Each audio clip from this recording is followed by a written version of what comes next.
Assalamualaikum warahmatullahi wabarakatuh.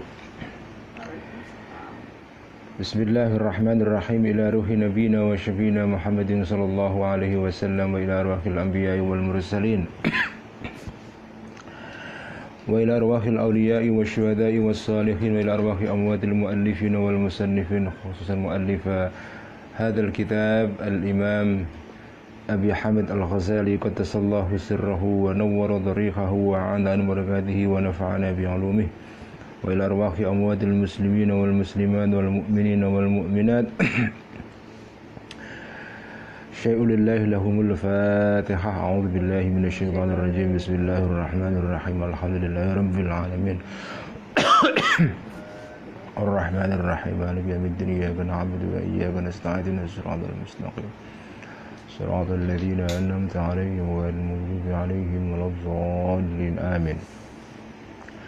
بسم الله الرحمن الرحيم. الحمد لله رب العالمين والصلاة والسلام على أشرف الأنبياء والمرسلين سيدنا مولانا محمد وعلى آله وأصحابه أجمعين. أما بعد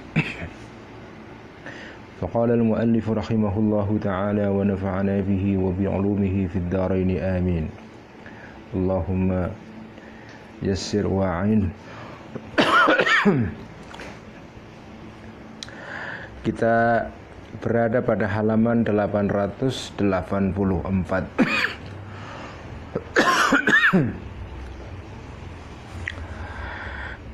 Kemarin kita berhenti agak sedikit di tengah-tengah ya.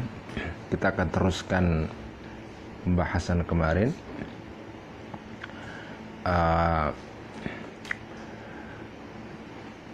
Kita kemarin berbicara mengenai soal mengenai soal Allah Subhanahu wa taala yang mempunyai inisiatif pertama ya untuk mencurahkan rahmat berupa pengetahuan, dan tugas hamba sebetulnya hanya sekedar untuk menyiapkan diri menerima curahan itu, menerima nafahat ya, hembusan-hembusan rohaniyah yang berasal dari Allah Subhanahu wa taala. Kalau manusia tidak bisa menerima hembusan dari Allah itu, maka masalahnya sebetulnya ada pada manusia sendiri, karena dia tidak menyiapkan hatinya untuk bisa menerima curahan pengetahuan ilahiyah yang datang dari Allah itu. Dan manusia bisa menggunakan seluruh kekuatan baik lahir maupun batin untuk menyiapkan diri untuk menerima curahan pengetahuan itu.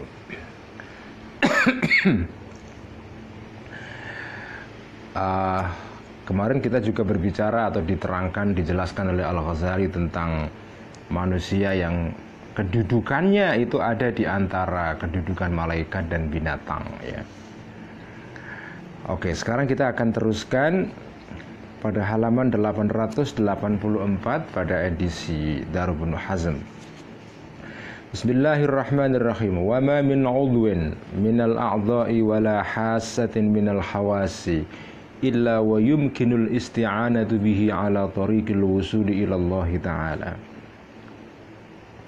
Wa ma min 'udwin dan tidak satupun anggota badan minal a'dha'i dari seluruh anggota badan kita, wala hasatin dan tidak indra minal hawasi dari indra-indra kita, illa wa yumkinu kecuali mungkin ya al isti'anatu meminta pertolongan bihi dengan udwin tadi itu, dengan anggota badan itu, ala tariqil wusuli, minta pertolongan untuk apa? Ala tariqil wusuli, untuk menunjukkan jalan sampai ilallahi ta'ala, kepada Allah ta'ala.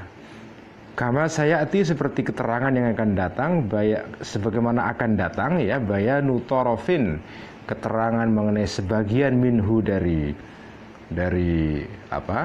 ini tadi, dari imkanul isti'anah ya bi'udwin minal adha dan seterusnya fi kitab syukri dalam kitab syukur, kitab mengenai syukur kepada Allah yang itu nanti akan ada pada bagian munjiat ya, bagian kuadran terakhir yang keempat. Jadi seluruh anggota badan kita, indera kita itu bisa kita mintai tolong, bisa kita pakai, kita daya gunakan untuk menunjukkan jalan kita kembali kepada Allah Subhanahu wa taala. Semua anggota badan, semua indera kita itu fungsinya dalam kerangka ilmu yang dibangun oleh Al-Ghazali ini adalah tujuannya adalah anggota badan dan indera itu untuk membantu kita sampai kembali kepada Allah. Faman maka barang siapa istamala menggunakan hu kepada udwin tadi fihi di dalam di dalam Allah atau dalam thariqul wusul ilallah ya, fihi di dalam thariqul wusul ilallah faqad faza maka sungguh-sungguh dia akan beruntung. Jadi kalau ada barang siapa yang menggunakan anggota badan inderanya untuk mencapai jalan kembali kepada Allah, dia beruntung. Wa man adala dan barang siapa adalah melenceng ya, menyimpang anhu dari thariqul wusul ilallah faqad khasira maka rugilah dia, wa khaba dan rugi dia dan gagal dia ya. Wa jumlatus sa'adati dan keseluruhan kebahagiaan fi dzalika di dalam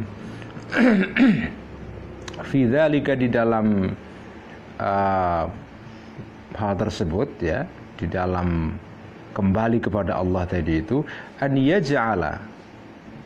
Jadi kalau kita berbicara mengenai kebahagiaan ya, di mana kuncinya kebahagiaan itu, keseluruhan kebahagiaan kuncinya adalah an yaj'ala ya,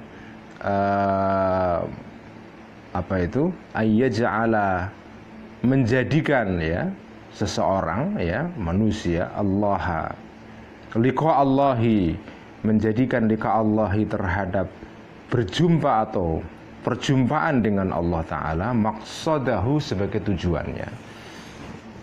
Jadi ya seluruh kebahagiaan itu kuncinya hanya satu, yaitu jika seseorang menjadikan pertemuan dengan Allah, kembali kepada Allah sebagai tujuan akhir, waddarul akhirata dan kehidupan akhirat dan negeri akhirat mustaqarrahu sebagai tempat tinggalnya, bukan di dunia ini tapi di dunia nanti ya.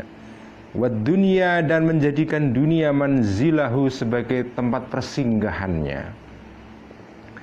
Persinggahan sementara. Manzil itu dari kata nazala, artinya orang yang dalam perjalanan di padang pasir istirahat sebentar, itu disebut dengan nazala ya.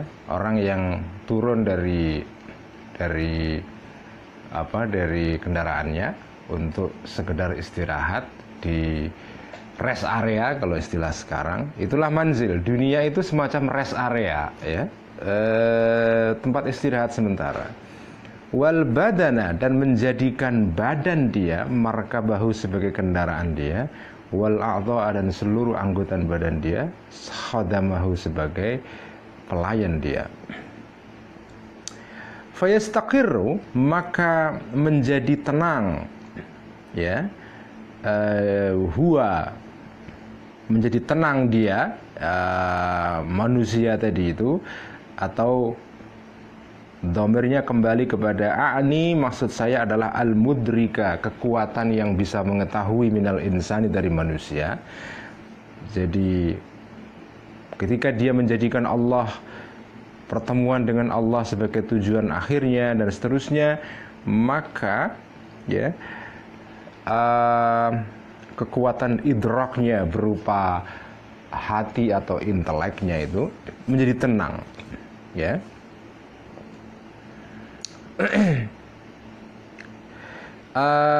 Fayastaqirru, maka menjadi tenang, huwa, dia, maksudnya adalah al-mudrika minal insani, ya, kekuatan yang bisa mencapai idrak, kekuatan yang bisa mengetahui minal insani, dari manusia, fil qalbi, di dalam hati, alladzi huwa, yang hati tadi itu,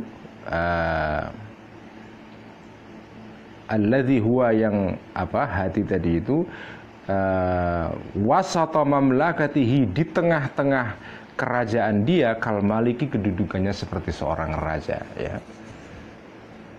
Jadi kalau orang bisa menjadikan semua tadi, yaitu berjumpa dengan Allah sebagai tujuan akhirnya, dan kehidupan di akhirat sebagai tempat abadi, dan dunia hanya sebagai tempat persinggahan sementara, dan seterusnya, maka kekuatan idraknya, ya, itu bisa menjadi stabil, menjadi kokoh, menjadi solid di dalam hatinya, ya, yang kedudukan hati itu di dalam kerajaan badan, kedudukannya adalah seperti seorang raja.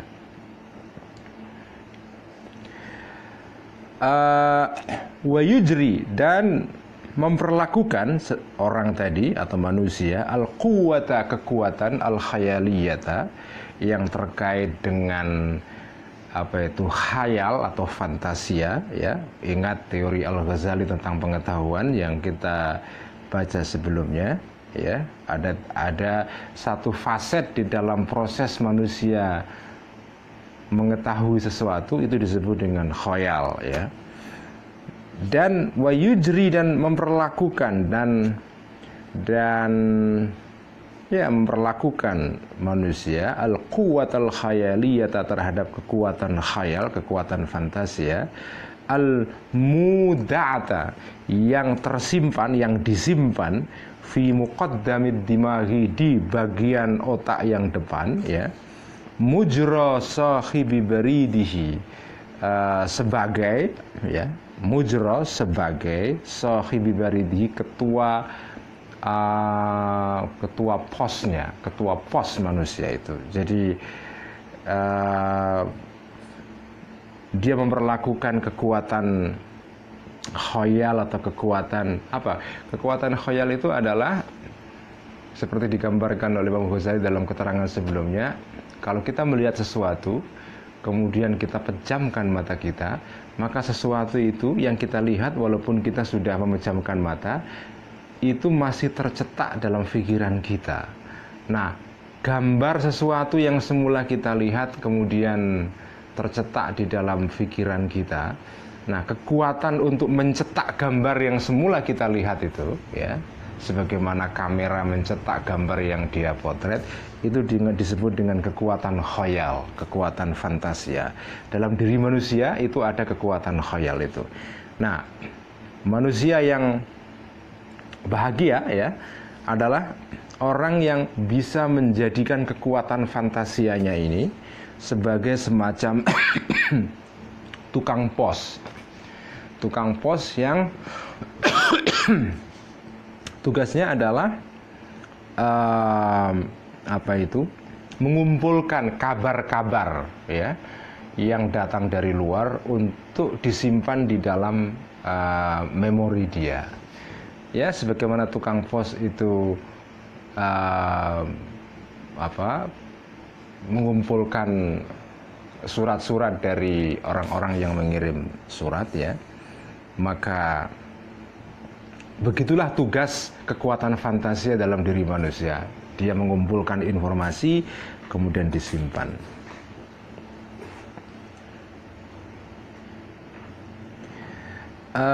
Iztajtami'u, karena berkumpul ahbarul mahsusati, seluruh kabar mengenai mahsusat, mengenai hal-hal yang bisa dicerna atau diindera, ya, indahu, pada, ya, kalau dalam bahasa pesantren ing dalem sandinge, tapi maksudnya di sini pada, ya, pada sahibi baridihi, ya, karena tukang pos ini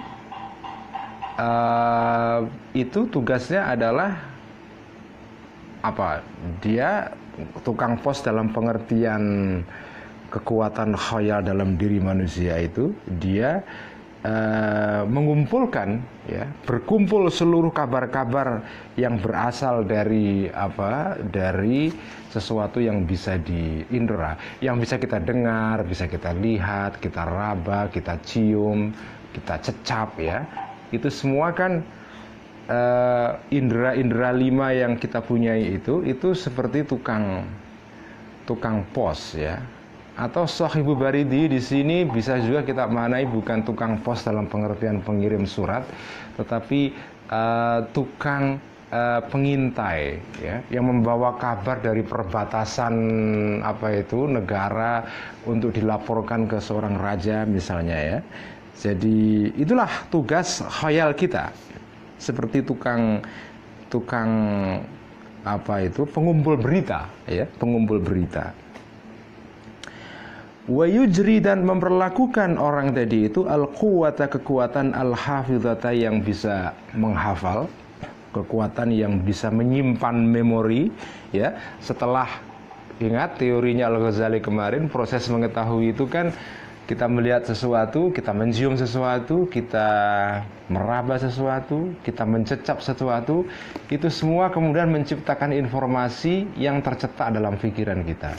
Kita melihat sesuatu, walaupun kita pejamkan mata kita dan kita sudah tidak lagi melihat sesuatu itu masih tercetak dalam pikiran kita. Setelah tercetak, nah, kemampuan mencetak apa itu, data atau objek yang disebut dengan mahsusat, ya, sesuatu yang bisa diindera, itu disebut dengan kekuatan khayal, kekuatan fantasi. Kemudian data yang dicetak oleh kekuatan fantasi itu kemudian disimpan oleh yang disebut dengan al-quwatul hafizah, ya, kekuatan yang bisa menyimpan memori. Nah, orang ini, manusia tadi ini yang bahagia, yang menjadikan Allah sebagai tujuan akhirnya ini, wa yujri, dan memperlakukan manusia ini al-quwatul hafizata, terhadap kekuatan yang menghafal, allati maskanuha, yang tempatnya quwwatul hafizah ini muakhkharud dimaghi, adalah bagian belakang dari otak, ya. Kekuatan mengingat, kekuatan menyimpan memori itu ada di bagian belakang otak. Orang ini memperlakukan kekuatan ini sebagai mujra khazinihi, sebagai sebagai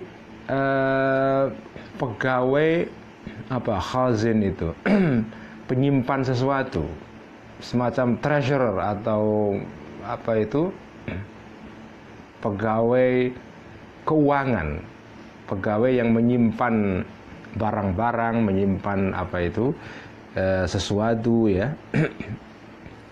Ya, sebagai menteri keuangannya lah, kira-kira begitu. Wa yujri, dan memperlakukan orang itu al-lisana, lisan dia atau lidah dia, mujra tarjumanihi, sebagai juru terjemah dia, ya. Wa yujri, dan memperlakukan dia al-a'dha'a, seluruh anggota al-mutaharrikata, yang bisa bergerak seperti tangan, kaki, dan seterusnya, mujra kuttabihi, sebagai pegawai atau sekretaris dia, ya, sebagai sekretaris dia. Wa yujri al-hawasa, dan memperlakukan orang tadi al-hawasa, indra-indra al-khamsa yang 5, mujra jawasisihi, ya, sebagai apa itu, petugas mata-mata dia, ya, sebagai intel dia. Fayuwakilu, maka dia mewakilkan kulla wahidin, masing-masing, minha, dari al-hawas tadi, indera yang 5 tadi itu, bi akhbari saqin, untuk menyampaikan kabar tentang wilayah, minal asqai, dari sejumlah wilayah, dari wilayah-wilayah. Jadi dia akan memperlakukan indera 5 ini itu semacam atau sebagai semacam intelijensinya, ya, sebagai semacam intelnya yang mengumpulkan berita dari wilayah-wilayah yang menjadi bagian dari kerajaan badan kita ya, atau yang menjadi wilayah menjadi wilayah mahsusat, objek-objek yang bisa diindra di luar sana ya. Jadi tugas dari indera 5 tadi itu seperti intel. Fayuwakilu, maka dia mewakilkan manusia tadi al-aina, mata, bi'alamil anwani, diwakilkan untuk mengurus alam warna ya, alam rupa. Wasam'a, dan mewakilkan dan menugasi indera pendengaran, bi'alamil aswati, dengan dunia suara ya. Wasyamma, dan menugasi indera penciuman ya, bi'alamir rawaihi, dengan urusan dunia bebauan. Begitulah, jadi indera 5 ini punya tugas masing-masing. Mata berurusan dengan dunia warna-warna, seluruh kabar yang terkait dengan dunia warna diberikan tugas itu diberikan kepada si intel yang namanya indera mata. Pendengaran ditugasi untuk mengurus berita yang terkait dengan suara dan seterusnya. Wakadzalika, dan begitulah sairuha, seluruh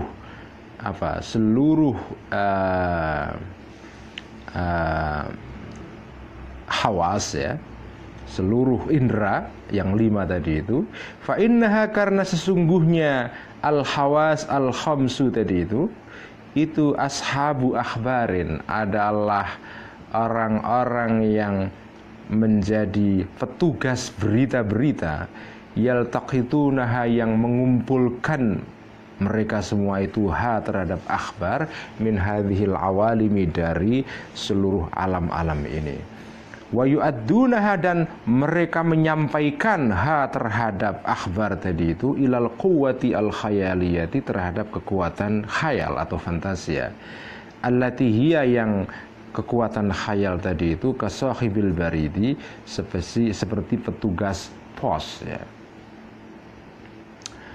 Wa yuslimuha, dan menyerahkan terhadap akhbar tadi, sahibul baridi, petugas pos, ilal khazini, terhadap petugas penyimpan, petugas yang mengurusi inventory ya, atau inventory itu ya, petugas yang mengurus yang mengurus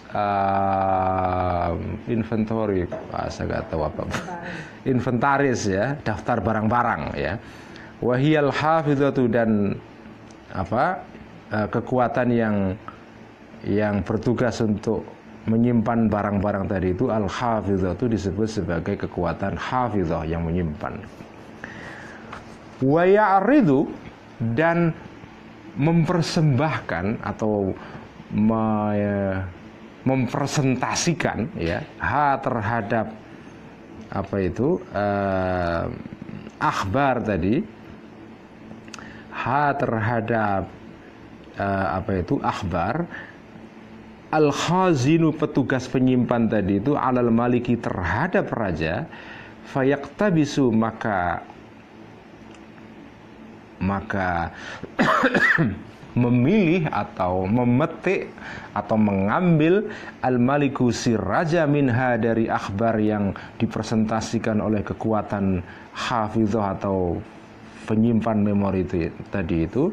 Dia raja memilih sesuatu yahtaju, yang membutuhkan raja tadi itu, ilaihi, terhadap sesuatu tadi, fi tadbiri mamlakati, di dalam penyelenggaraan kerajaan dia, wa itmami safarihi, dan menyempurnakan perjalanan dia, maksudnya adalah malik, raja. Raja itu tidak lain adalah hati kita ya. Jangan lupa, yang disebut dengan raja di badan ini oleh Al-Ghazali itu adalah hati atau intelek kita, itulah raja.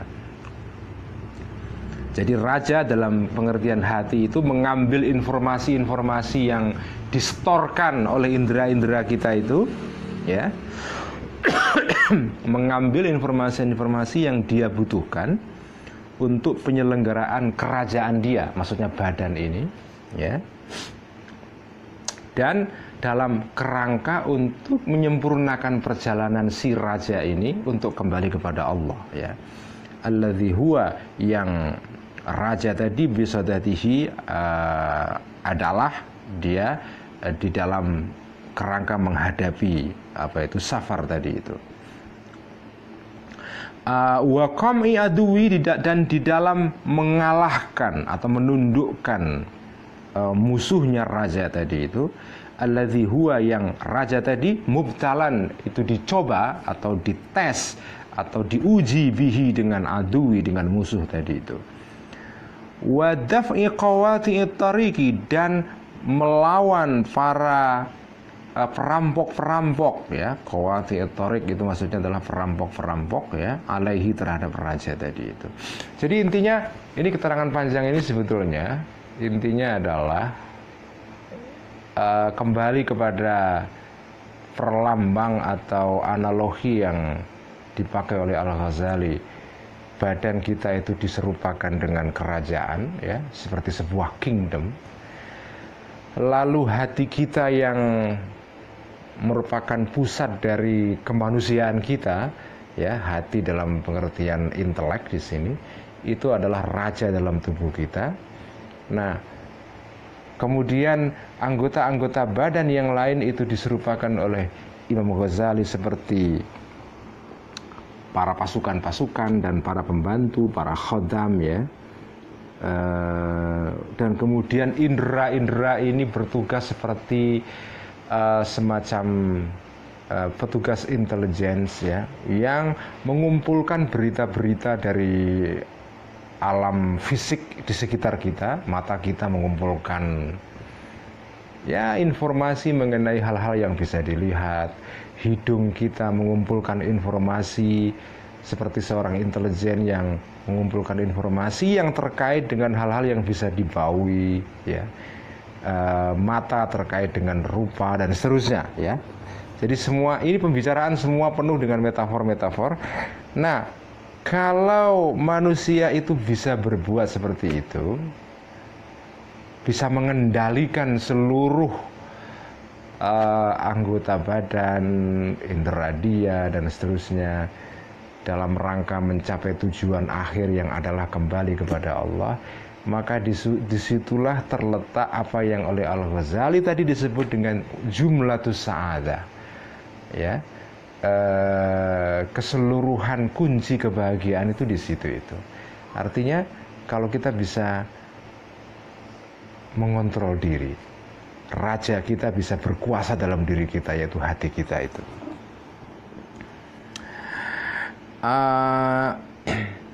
Dan tentu saja namanya raja, ketika berkuasa dia punya musuh, ya.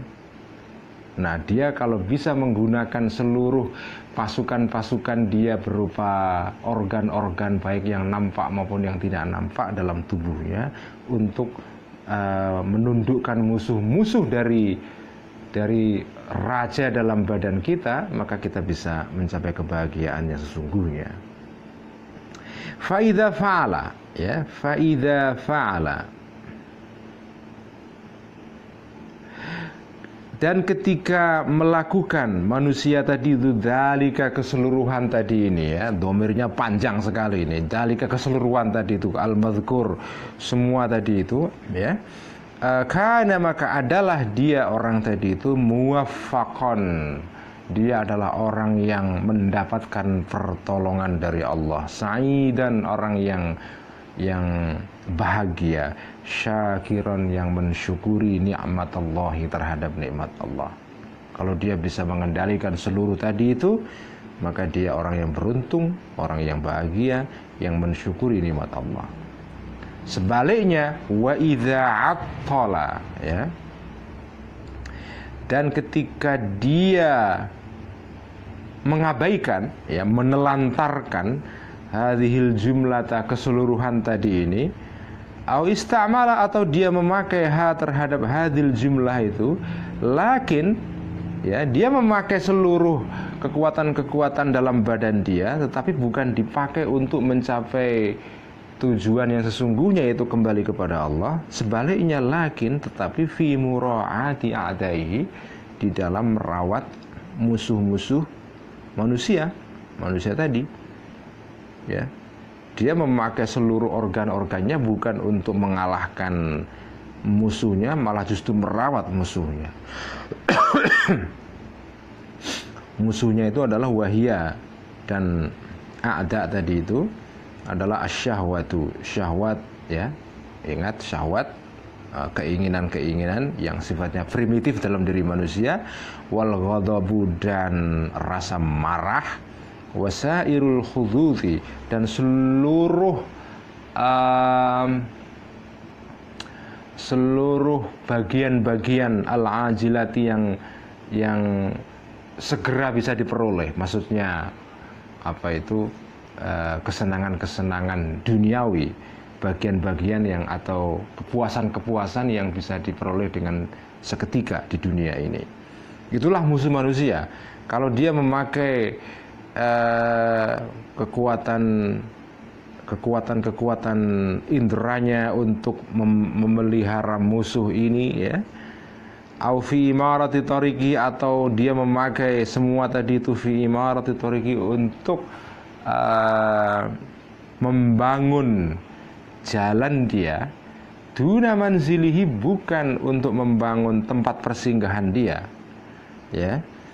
Idid dunya, karena sesungguhnya, karena dunia, tariquhu itu adalah jalannya orang tadi, allati alaiha, yang di atas dunia tadi, uburuhu,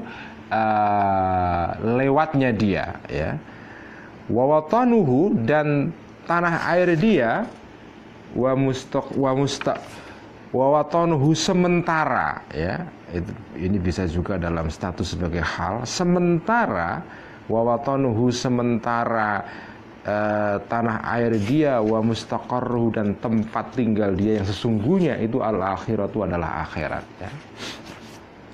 Jadi kalau orang tadi itu mendaya gunakan organ-organ dia, indera dia, bukan untuk mencapai tujuan yang sesungguhnya, yaitu kembali kepada Allah, melainkan untuk merawat musuh-musuhnya berupa syahwat dan rasa marah dan kesenangan-kesenangan yang segera bisa diperoleh di dunia ini, ya. Atau untuk membangun jalannya dia ini, maksudnya jalan di dunia ini, untuk apa itu,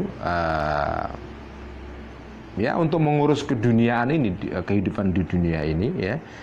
Padahal sementara urusan yang sesungguhnya yang harus dia perhatikan adalah kehidupan di akhirat. Kalau orang itu melakukan itu semua, karena maka adalah dia makhzulan, adalah orang yang apa itu, orang yang direndahkan, orang yang dihinakan, syakian, yang celaka, kafiran, yang apa itu, kafir, yang mengingkari binikmatillahi ta'ala, terhadap nikmatnya Allah subhanahu wa ta'ala, mudayyi'an, dan menelantarkan li junudillahi, terhadap pasukan-pasukan atau tentara Allah ta'ala yang ada dalam tubuh kita, yaitu berupa organ-organ tadi itu. Dan nasiran, dia menolong li'adaillahi, terhadap musuh-musuh Allah berupa syahwat dan rasa marah, mukhzilan, dan apa itu, menghinakan lihizbillahi, terhadap terhadap golongan Allah. Dan orang yang semacam ini, maka fayastahiqu, maka berhak orang tadi itu al-maqta, dia berhak untuk dibenci. Kalau dalam bahasa pesantren itu dibendu, ya, al-maqta, maka dia berhak al-maqta ing bendu, atau dia berhak terhadap kemarahan Allah, marah yang semarah-marahnya itu al-maqt, ya. Wal ibada, dan diusir, ya, fil munqalabi, di dalam dunia ini, ya, mungqalab itu tempat apa itu pergi bolak-balik, ya, maksudnya di dunia ini, wal ma'adi, dan nanti di tempat kembali di dunia akhirat itu. Na'udzubillahi min dzalik, ya. Jadi ya intinya adalah bagian ini menerangkan tentang kontras, ya, antara dua orang yang mampu mengontrol, yang hatinya sebagai raja di dalam dirinya itu bisa mengontrol tubuh, dan orang yang tidak bisa mengontrol tubuhnya, sebaliknya dia justru malah tunduk merawat musuh-musuh di dalam diri kita, yaitu rasa marah, syahwat, dan seterusnya. Nah, kontras ini sengaja dipakai oleh Al-Ghazali untuk menunjukkan tadi itu dua jenis manusia. Manusia yang bisa naik ke level malaikat, dan manusia yang bisa merosot derajatnya ke level binatang. Orang yang bisa mengontrol, orang yang bisa menjadikan hatinya sebagai raja di dalam tubuhnya dan bisa mengontrol segala-galanya, tidak lengah, tidak abai, tidak lupa diri, ya, tidak lali kalau orang Jawa bilang, ya, tidak lali, dan orang yang selalu bisa eling lan waspodo, ya, orang yang bisa ingat dan waspada terus, maka dia bisa mencapai tingkatan malaikat. Sebaliknya orang yang gagal melakukan itu semua, dia akan menjadi orang yang merosot derajatnya ke derajat kebinatangan itu. Intinya apa? Kontrol, ya. Kita bisa mengontrol, ya, sebagaimana raja di dalam kehidupan sehari-hari atau di dalam kehidupan real manusia di dunia ini. Raja itu bisa menciptakan kekuasaan yang stabil dan baik, negaranya tertib, kalau dia adalah fully in command, ya.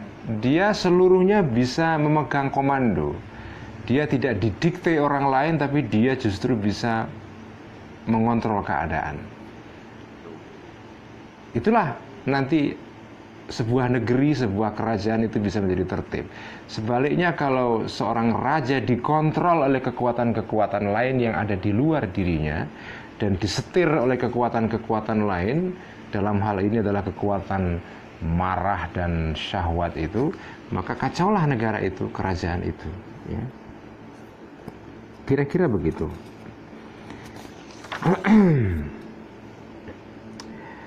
Wa ilal mithali, dan terhadap contoh alladzi darabnahu, yang kami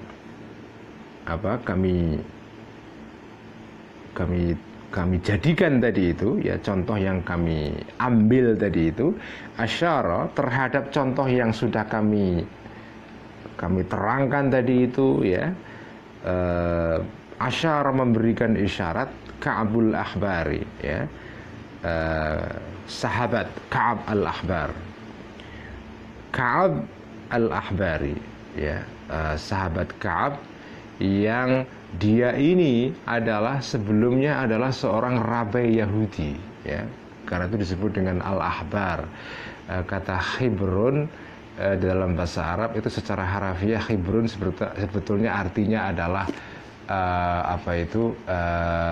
mangsi, tinta. Kenapa seorang rabai itu disebut dengan tinta? Karena ya tugas seorang rabai di dalam masyarakat Yahudi itu adalah dia menuliskan kitab Torah atau tafsir atas kitab Torah dalam bentuk gulungan atau scroll itu, ya.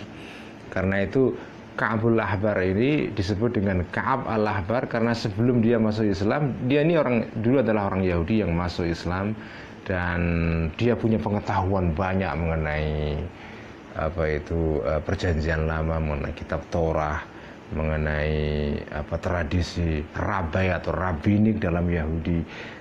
Karena itu disebut sebagai Ka'bul Ahbar. Karena itu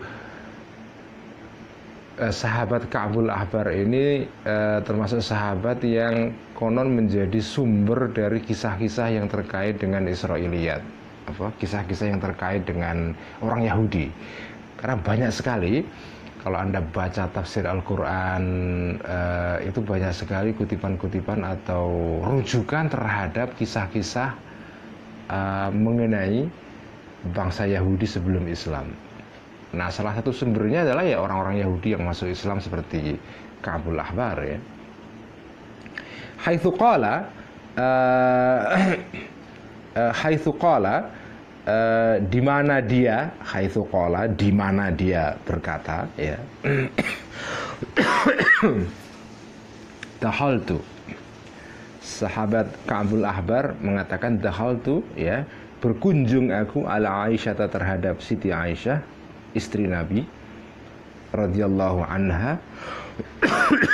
Fakultu, maka aku mengatakan kepada Siti Aisyah, Jadi Ka'bul Ahbar satu hari berkunjung datang kepada Siti Aisyah istri Nabi, dan kemudian dia berkata kepada Aisyah seperti ini, al-insanu ainahu hadin wa udhunahu qam'un wa lisanuhu tarjumanun wa yadahu janahani wa rijlahu baridun wal qalbu minhu malikun.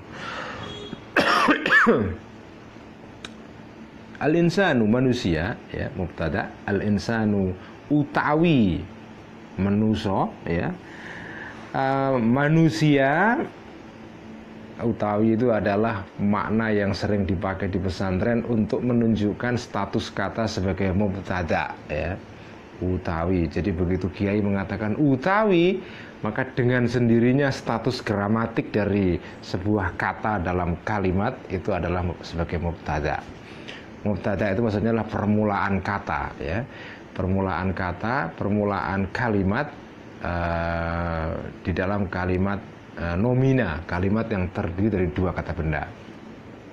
Al-insanu manusia, utawi manusia, mubtada, ainahu kedua mata, apa itu insan, hadin itu adalah seorang penunjuk ya, juru tunjuk atau guide atau apa itu ya, juru tunjuk.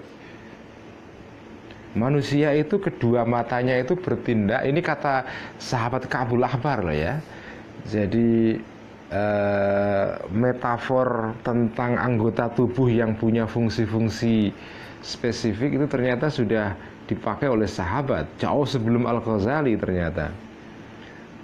Karena itu Al-Ghazali menggunakan hadis ini atau athar ini, maksudnya kisah yang berasal dari sahabat ya, sebagai dasar untuk penjelasan dia dalam kitab Ihya ini. Al-insanu manusia, mubtada, khobarnya berupa jumlah ismiyah, ainahu hadin ya. Manusia itu kedua matanya itu berfungsi sebagai seorang guide.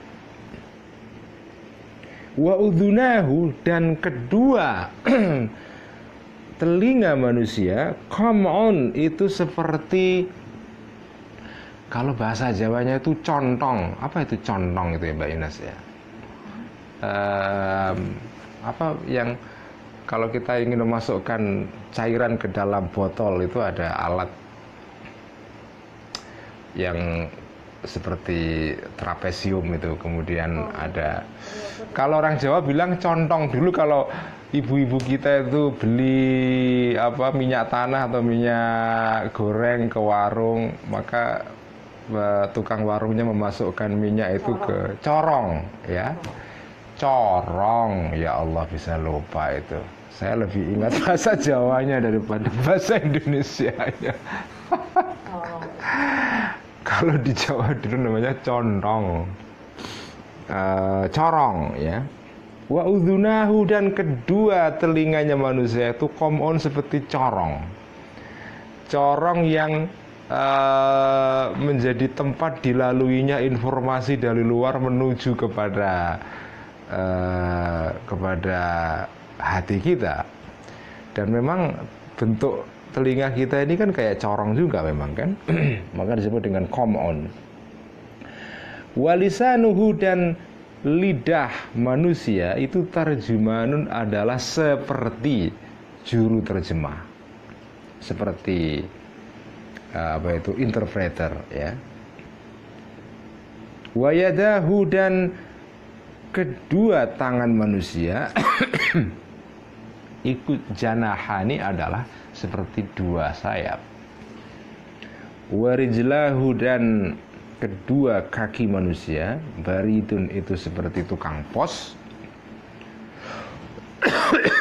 Wal qalbu, dan hati minhu, terhadap manusia atau dari manusia, malikun, itu seperti raja. Ini hadis diriwayatkan oleh Abu Nuaim Al-Asbahani di dalam kitabnya At-Tibbun Nabawi, dan juga diriwayatkan oleh Tabrani di dalam Musnad Asy-Syamiyyin.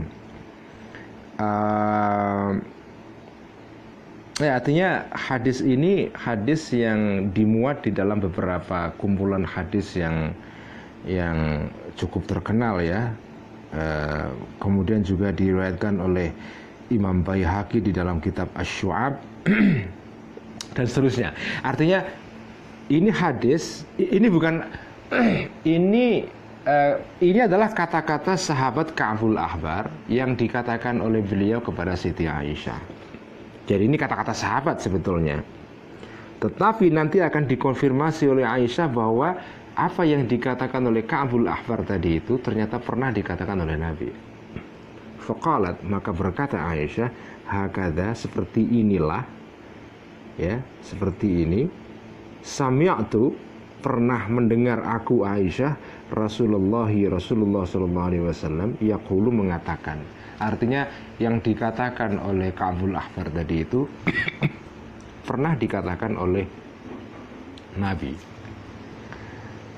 Dengan kata lain apa? Hadis ini itu sebetulnya hadis yang membukakan jalan sebetulnya bagi para sufi-sufi seperti Al-Ghazali ini untuk membuat penjelasan yang di dalamnya penuh dengan perlambang-perlambang, metafor-metafor, perumpamaan-perumpamaan ya, tasbih, tamtsil, dan seterusnya. Jadi sebetulnya Al-Ghazali ini ketika menulis kitab Ihya menjelaskan hati dengan perumpamaan raja dan seterusnya, dan anggota badan itu seperti indera kita seperti intelijen dan seterusnya, itu bukan barang yang datang ujuk-ujuk atau dari nol sama sekali, tetapi itu sudah ada presidennya di dalam hadis sendiri itu. Dengan kata lain apa? Hadis itu atau cara Nabi itu menerangkan sesuatu kepada para sahabatnya yang sebagian adalah sahabat yang kategorinya awam ya, itu Nabi juga menggunakan perumpamaan-perumpamaan. Dan memang Quran sendiri itu penuh dengan perumpamaan, penuh dengan perlambang, penuh dengan metafor. Karena itu di Quran banyak sekali ayat yang dimulai dengan pembukaan wa yadribullahul amtsal wa daraballahu mathalan ya. Allah membuat perumpamaan. Jadi kata matsal atau perumpamaan itu sudah ada di Quran. Al-Ghazali tinggal meneruskan dalam kitab Ihya ini diperkaya ya. Dan karena itu kalau Anda belajar salah satu bidang di dalam bahasa Arab, ada satu bidang yang disebut dengan ilmu tentang retorika atau ilmu balaghah, ilmu tentang keindahan bahasa, ilmu mengenai eloquence ya, ilmu balaghah. Ini ilmu yang penting sekali di dalam tradisi bahasa Arab. Nah, ilmu balaghah itu salah satu elemennya adalah ilmu tentang al-badi', ilmu tentang keindahan, teori sastra, kira-kira begitu ya, teori mengenai sastra, al-badi'. Ada 3 elemen dalam balaghah itu yang disebut dengan ilmu balaghah sendiri atau ilmu fasahah ya. ada ilmu bayan. Ilmu bayan itu boleh kita sebut dengan retorika, ilmu tentang bagaimana menyampaikan ide dengan terang benderang, clear ya, makanya namanya bayan ya. Ilmu kedua adalah tentang ilmu ma'ani, yaitu ilmu semantik. Terakhir adalah ilmu tentang keindahan kalimat. Nah, di dalam ilmu namanya ilmu badi' ya, ilmu badi', ilmu mengenai keindahan, atau ilmu tentang bagaimana kita bisa menerangkan sesuatu dengan gaya bahasa yang indah, yang disebut dengan al-muhassinat al-lafziyah. Nah, di dalam ilmu badi' itu ada satu pembahasan yang kaya sekali yang disebut dengan bab mengenai tashbih, mengenai perumpamaan, bab mengenai soal kinayah, bab mengenai soal isti'arah. Ini bab yang seluruhnya berkaitan dengan perumpamaan, metafor, bab tentang analogi ya, atau perumpamaan. Jadi ya karena apa? Karena beberapa konsep yang dibawa, beberapa gagasan yang dibawa oleh Nabi itu gagasan yang abstrak, yang tidak bisa dicerna oleh orang awam kalau tidak disampaikan dengan menggunakan perumpamaan-perumpamaan. Jadi kalau kitab Ihya itu penuh dengan metafor seperti saya terus singgung dalam penjelasan saya itu, karena memang dari awalnya Quran sendiri juga penuh dengan tashbih, dengan kinayah, dengan isti'arah, dengan perumpamaan, dengan metafor dan seterusnya. Waqala, dan berkata Aliun, Sayyidina Ali radhiyallahu anhu, fi tamthilil qulubi, di dalam menggambarkan hati ya, fi tamthilil qulubi, di dalam menggambarkan hati, di dalam memperlambangkan atau mengumpamakan hati ya. Sayyidina Ali mengatakan begini, inna lillahi ta'ala fi ardihi aniyatan, inna lillahi, sesungguhnya bagi Allah Ta'ala, fi ardi, di dalam buminya, aniyatan, punya cangkir-cangkir, punya bejana-bejana. Allah itu di bumi ini punya gelas-gelas ya. Wahia, apa gelas-gelas itu? Wahia aniyah tadi itu, al-qulubu, adalah hati manusia. Ini kata Sayyidina Ali, kata khalifah keempat di dalam Islam, Sayyidina Ali ya, sepupunya Nabi sendiri dan juga sekaligus menantunya. Sayyidina Ali ini juga sahabat yang hebat sekali, karena ini sahabat yang boleh dikatakan sebagai sahabat sastrawan ya. Kalimat-kalimatnya indah, terutama kalau Anda baca kumpulan khutbah-khutbah dan surat-surat Sayyidina Ali yang dikumpulkan di dalam sebuah buku kitab yang disebut dengan Nahjul Balaghah. Kalau Anda baca Nahjul Balaghah itu kumpulan pidato, surat-surat, nasihat-nasihat Sayyidina Ali.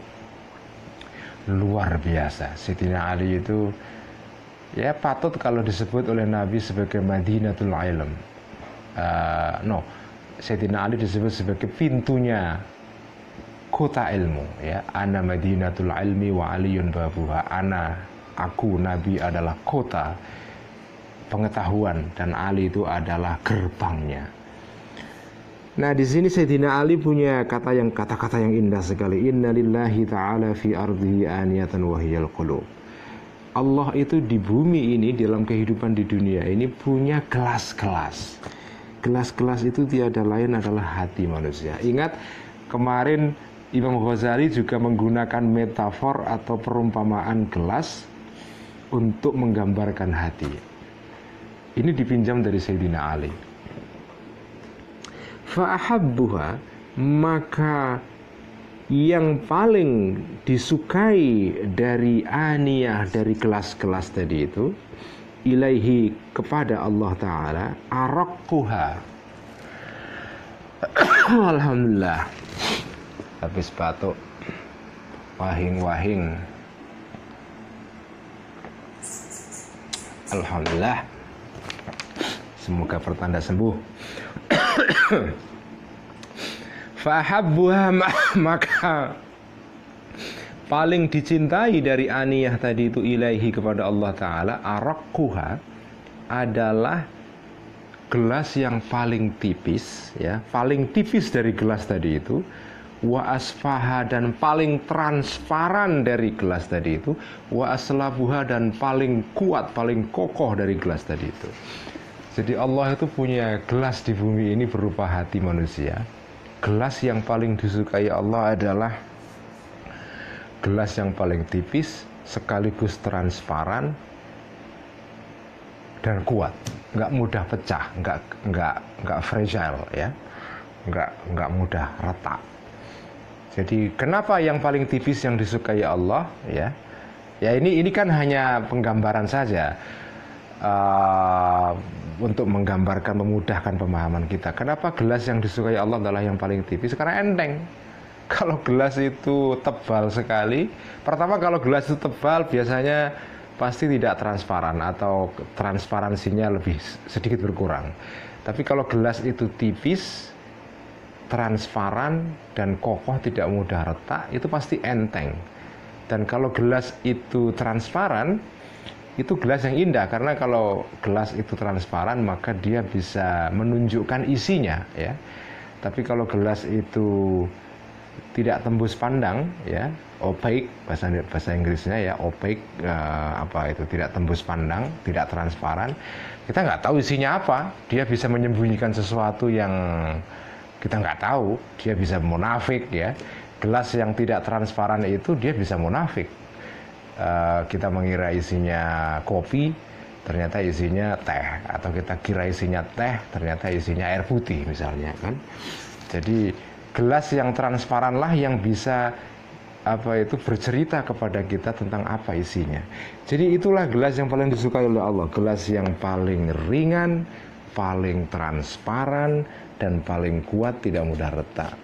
Nah, kemudian thumma fassara, kemudian menafsirkan Sayyidina Ali terhadap kata-katanya ini, ya, faqala, maka Ali berkata, maksudnya gelas yang paling kokoh itu maksudnya apa?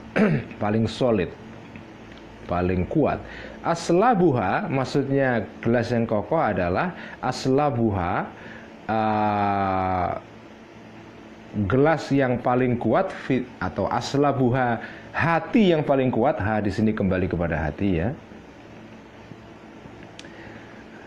Hati yang paling kuat fid dini, dalam masalah agama, yaitu kalbu atau intelek yang paling kokoh akidahnya. Nah, itu namanya gelas yang kuat, ya, yang tidak mudah retak, yang di dalam hal agama dia kokoh, tidak mudah terombang-ambing. Wa asfaha, dan dan hati yang paling transparan, paling bersih, fil yaqini, di dalam keyakinannya. Keyakinannya transparan, tidak menyembunyikan sesuatu seperti orang munafik, ya. Apa yang dia percayai itulah yang dia katakan. Itulah hati yang bersih, yang transparan. Jadi hati yang transparan yang disukai Allah itu adalah hati yang transparan dalam hal keyakinannya. Wa araquha, dan paling ringan dari hati itu, maksudnya hati yang ringan itu apa? Wa araquha, dan hati yang paling ringan, ya, terhadap alal ikhwani, terhadap teman-temannya. Hati yang paling ringan itu adalah hati yang bersikap kasih sayang atau bersikap bersahabat terhadap teman-temannya, tidak resek, kira-kira gitulah, ya, araquha itu, ya. Itulah keterangan dari tadi itu, hati yang ringan, yang transparan, yang kuat, ya, yang ringan terhadap teman-teman sesama sepantaran atau terhadap orang lain, tidak reseh, tidak bikin orang lain jengkel, ya, bukan hati yang membuat orang lain itu sebel. Itulah namanya araquha. Itulah hati yang paling disukai Allah. Hati yang tidak membuat orang lain sebel, itulah hati yang dicintai Allah. transparan dalam hal keyakinan, kokoh dalam bidang agama. Wahua ini semua isyaratun adalah isyarah, adalah alusi atau petunjuk, ini mengisyaratkan merujuk ila qaulihi terhadap firman Allah Ta'ala, asyidda'u 'alal kuffari ruhama'u bainahum. Ini kan ada ayat di dalam surat Al-Fatih yang menjelaskan tentang sifat-sifat orang Islam. Orang beriman, pengikut Nabi Muhammad itu punya karakter-karakter. Pertama adalah asyidda'u 'alal kuffar. Dia bersikap tegas terhadap orang-orang kafir, ruhama'u bersikap lemah lembut bainahum di antara mereka. Nah, ayat ini ditafsirkan oleh Al-Ghazali di dalam kerangka penjelasan tadi itu. Yang disebut asyidda'u di sini adalah, kalau menurut tafsirnya Al-Ghazali, adalah merujuk kepada hati yang kokoh imannya.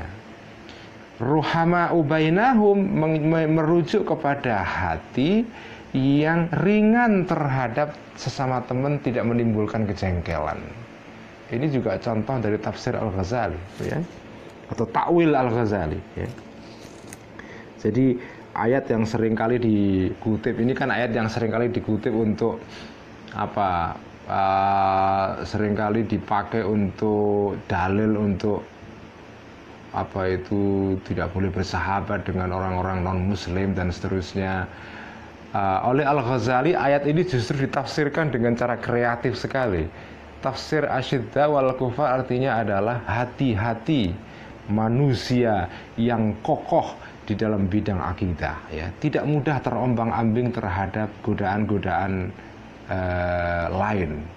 Ruhama'u bainahum artinya hati yang ringan dan tidak menyebalkan, yang tidak menimbulkan kejengkelan kepada teman-teman yang lain.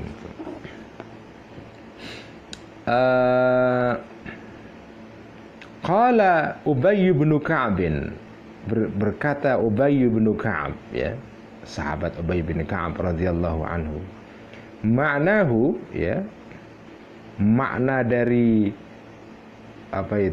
tadi itu perlambang tadi itu, mathalu nuril mu'mini, ya, wa qalbihi. Makna dari sebentar, saya melompat ini. Wa qaulihi, dan isyarat kepada firman Allah Ta'ala, mathalu nurihi kamishkatin fiha misbah, ya. Mathalu nurihi, perlambang atau perumpamaan nur. Ini kata ganti atau domirhi itu para mufassirin berbeda pendapat. Ada yang mengatakan nurihi kembali kepada Allah, jadi perumpamaan cahaya Tuhan, ya. Ada yang mengatakan bahwa nurihi, domirhi itu kembali kepada seorang mukmin. Dengan demikian artinya adalah perumpamaan hatinya seorang yang beriman. Nah, di sini ada perbedaan tafsir, ya. Apakah ayat ini berbicara mengenai cahaya Tuhan atau cahaya seorang mukmin, atau cahaya hatinya seorang muslim atau mukmin. Mathalu nurihi, perlambang dari dari cahayanya Tuhan, kalau yang mengatakan domirhi kembali kepada Tuhan, atau perumpamaan cahaya seorang mukmin kalau mengikuti orang yang berpendapat bahwa domirhi kembali kepada mukmin. Kamishkatin itu seperti mishkah, seperti nih, tempat lampu, ya, tempat untuk meletakkan lampu minyak, ya, lampu sentir. Kamishkatin itu seperti mishkah, fiha, yang di dalam mishkah tadi itu ada misbahun, ada lampu, ya, ada lampu yang disulut dengan minyak. Nah, qala, mengatakan Ubay bin Ka'ab, sahabat Ubay bin Ka'ab radhiyallahu anhu, makna dari ayat tadi itu qauluhu ta'ala, mathalu nuril mu'mini wa qalbihi, perumpamaan cahaya seorang mukmin dan hatinya. Jadi ini kembali berbicara, karena ini kita berbicara mengenai soal hati, maka ayat ini ditafsirkan oleh Al-Ghazali merujuk kepada pendapatnya sahabat Ubay bin Ka'ab sebagai tamsil atau perumpamaan mengenai hati. Jadi hati manusia, hati seorang yang beriman itu seperti mishkah, seperti tempat yang di situ kita meletakkan lampu ya, seperti ceruk ya, mishkah itu ceruk di mana kita meletakkan lampu di situ. Dengan kata lain, hati seorang beriman itu seperti lampu yang bercahaya.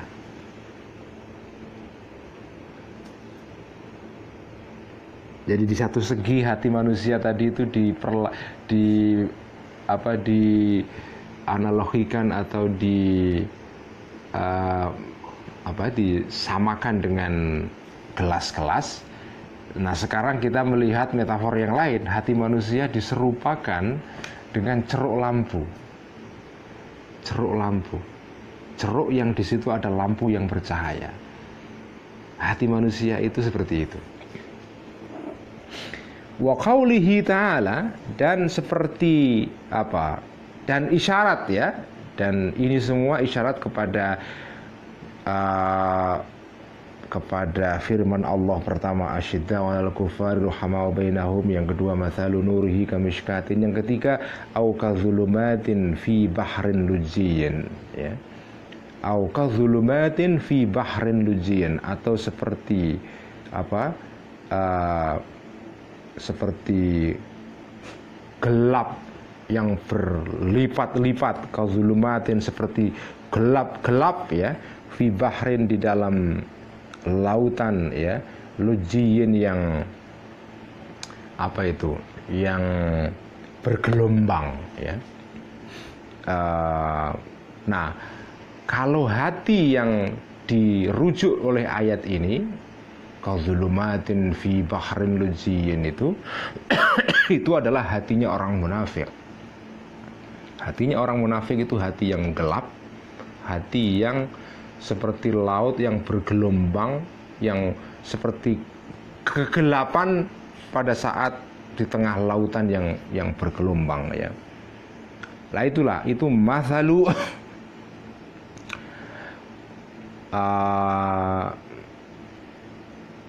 wa qauluhu ta'ala, mungkin lebih baik kita jadikan sebagai mubtada ya. Wa qauluhu ta'ala, dan firman Allah Ta'ala, au kadzulumatin fi bahrin lujiyyin, mathalu qalbil munafiki, itu adalah tamsil atau perumpamaan hatinya seorang munafik. Wa qala Zaid bin Aslam ya, dan berkata Zaid bin Aslam ya, fi qaulihi ta'ala, mengenai firman Allah Ta'ala, fi lauhin mahfuz. Ini adalah ayat di dalam surah Al-Buruj ya, fi lauhin, di dalam lauh mahfuz ya. Lauh itu apa? Papan yang terjaga ya, protected tablet ya.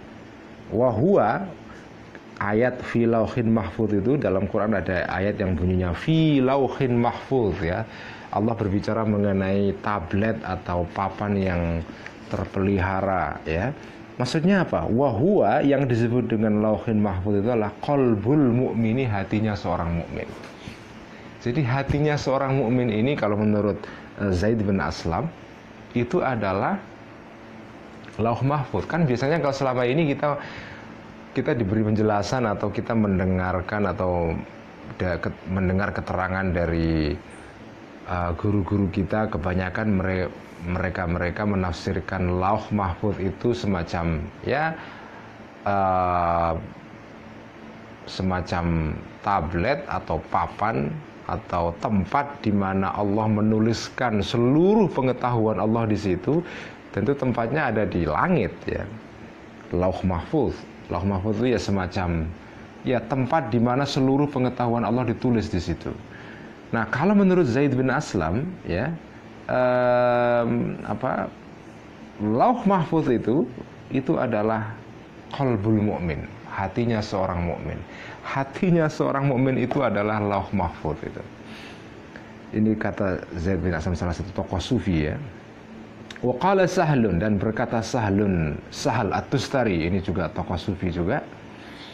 Sahal At-Tustari yang ya salah satu tokoh sufi yang penting yang seringkali dikutip pendapatnya oleh Al-Ghazali dalam kitab Ihya ini.